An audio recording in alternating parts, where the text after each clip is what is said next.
Elite Facts presents 6. The Joker. This character is fairly well known among comic book fans. However, for those of you who don't know, you may want to keep listening as this is pretty fascinating.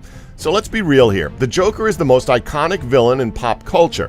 Whether it's comics, film, television, animation, or video games, we all know who the Joker is and what he's capable of. Now, you'd probably think the main inspiration for the clown prince of crime would be something along the lines of, well, what if this clown snapped and decided to become a psychotic criminal, or some typical garbage like that. Well, the inspiration for the Joker goes far deeper than that, as the Joker was inspired by an incredibly old silent German expressionist horror film from 1928 called The Man Who Laughs. The film revolves around Gwynplaine, son of Lord Clancharlie, who has a permanent smile carved on his face by the king, in revenge for Gwynplaine's father's treachery. Gwynplaine is adopted by a traveling showman and becomes a popular idol and ends up falling in love with a blind woman by the name of Dia. We don't want to spoil much more of the film. Even though it's a silent film, we highly recommend it. Anyway, as you can probably tell, the Joker is directly inspired by Conrad Veidt's portrayal of Gwynplaine, and they both share a striking resemblance to one another. Again, this is pretty much common knowledge among comic book enthusiasts, but it's still interesting to the rest of us nonetheless. 5. Shredder.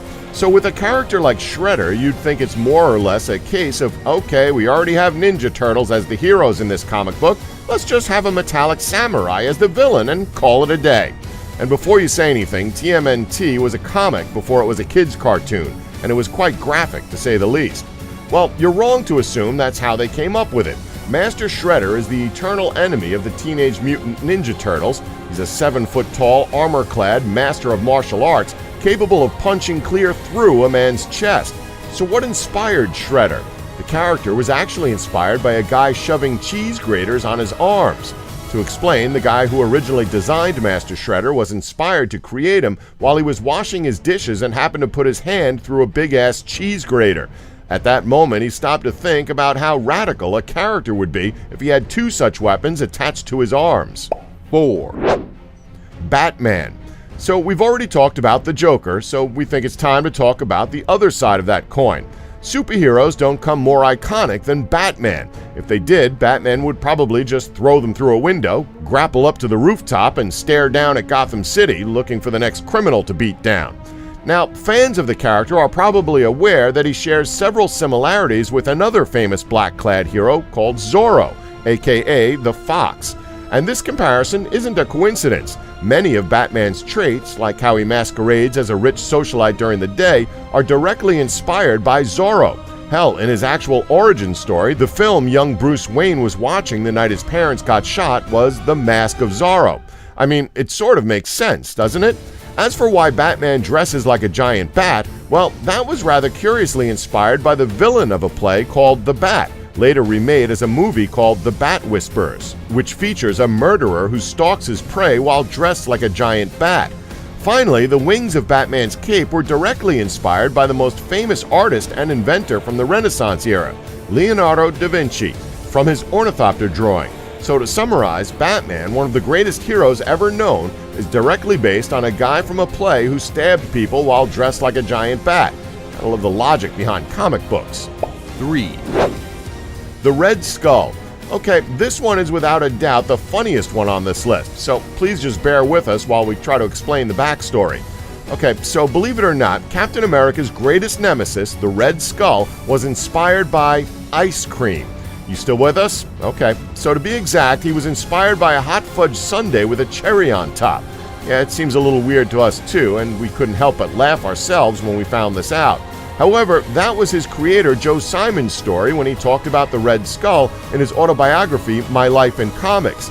He states that, quote, "I had a hot fudge sundae sitting in front of me, with vanilla ice cream, and the hot fudge is running down the side. It was intriguing. The hot fudge looked like limbs, legs, feet, and hands. And I'm thinking to myself, gee, this would make an interesting villain, I mused. We'll call him Hot Fudge. Just put a face on him and have him ooze all over the place. But I looked again at the sundae and I saw the big cherry on top. The cherry looked like a skull. Wow, I thought to myself, Red Skull. That sounds good." You could argue that Simon made the right call with the character's name, but now we just want to see Captain America fight a hot fudge sundae. 2, Terminators. Seems like a simple concept, doesn't it? Evil robots travel back in time in order to kill one key person so that the robots will inevitably win the war between humanity and machines in the future. Well, the inspiration behind these cyborgs isn't as simple as you'd expect. The idea for the Terminator literally came from James Cameron's nightmares. Specifically, when he was sick as a child, he had a recurring nightmare about being chased by a mechanical skeleton wielding 2 knives. You'll recall there's a scene at the end of the first Terminator movie where the Terminator is stripped down to his mechanical skeleton and he chases the protagonist before it's cathartically crushed to bits. Hey, if you're gonna make a film based on one of your nightmares, you might as well get some sweet revenge for giving you all those sleepless nights in the process. 1, Freddy Krueger. Argued to be Wes Craven's magnum opus, which you could technically say about all his other works considering how damn good he was at creating masterpieces in the horror genre, A Nightmare on Elm Street was something no one had ever seen before in the slasher genre. Up until that point, we mainly just had masked psychopaths slashing up a bunch of teens with a specific weapon and only changing the setting to a different environment as a way of saying, hey look, we're a different film, we promise. Even if most of these slasher films are admittedly pretty damn awesome. But A Nightmare on Elm Street took the psychopathic slasher formula that we all know and love and added a supernatural twist to the whole genre. The films star a group of teens who are being haunted in their dreams by a man named Freddy Krueger, or Fred Krueger as he was originally named. Now, Freddy Krueger is probably one of the greatest villains to come out of the slasher genre. In all of his films, he's just menacing, creepy, and downright scary. But you're probably thinking, how could someone or something inspire a character like this? Well, it was just one thing that inspired the character. Wes Craven has stated that the original concept of the first film and its villain came to him after hearing about several stories in the Los Angeles Times about a series of mysterious deaths where all of the victims had reported recurring nightmares and had died in their sleep.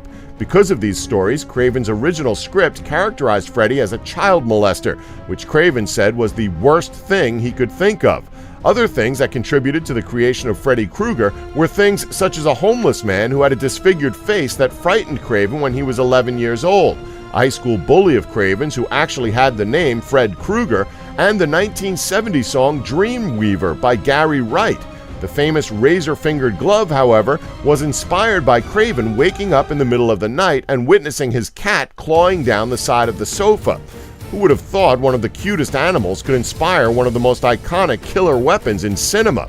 In addition to this, Robert Englund, the actor who played Freddy Krueger for a total of 8 films, described his portrayal of good old Fred, as well as giving his input on why Jackie Earle Haley would be good at taking over the role of Freddy in the reboot, by saying the character is, quote, a little rabid dog that just bites your ankle and holds on.